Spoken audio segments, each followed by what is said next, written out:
Under Presidential Regulation number 110, Indonesia is strengthening the foundation of a credible, high-integrity carbon market that safeguards industry competitiveness and aligns with global standards.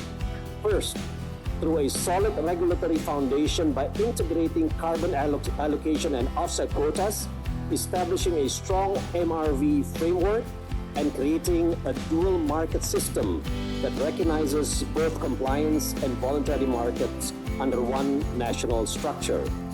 Second, by advancing framework integration through ensuring coherence between Indonesia's national framework and global MRAs, including partnership with Gold Standard, Vera, Global Carbon Council, and other standards. Third, through regional cooperation, by deepening partnership with countries such as Singapore, Japan for CCS and carbon trading agreements, as well as with South Korea and Norway for bilateral agreements under Article 6.2 of the Paris Agreement to reinforce global collaboration and market integrity.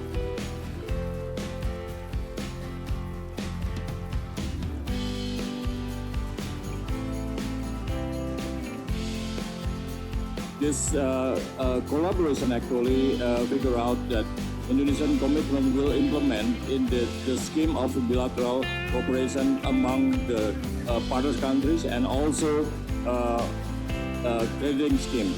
In this practice, actually, we agreed to have design a new platform based on Article 6 Paris Agreement. So it means the starting point for Indonesia. We developed the international collaboration and we implemented the commitment to Indonesia to UNFCCC based on Article 6. Integrity is not just to make things complex. It is science-based, but at the same time, how to be inclusive. So integrity cannot be just defined by science, but it also has to take into consideration inclusivity of local communities, the local context, the monitoring and verifying practices, and indigenous people, especially if we're thinking about agriculture and forest projects. One of the important aspects that we've seen in the last couple of years is because there's so much scrutiny around integrity and quality of carbon credits that people are more and more heading towards certainty.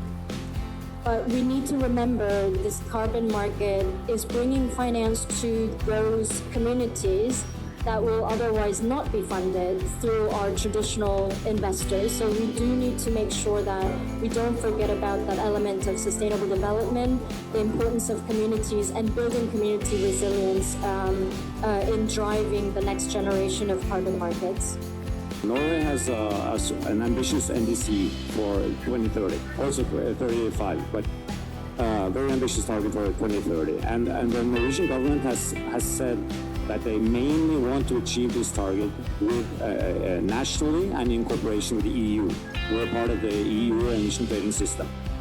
That being said, Article 6 will be very important, without doubt.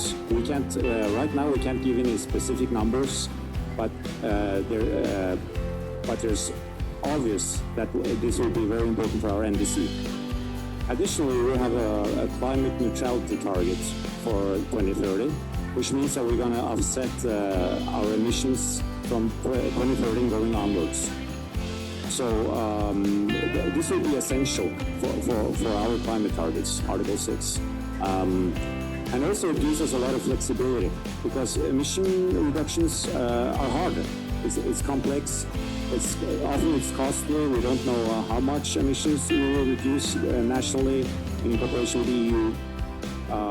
Using this Article 6 framework, if you may, it gives us a lot of flexibility, and also it boosts energy investments in countries such as Indonesia, which is also very important for our government. So it's a win-win situation for us. Based on our 10-year development plan now that has been published in May 2025, our WTO 2025-2034, we need near 200 billion.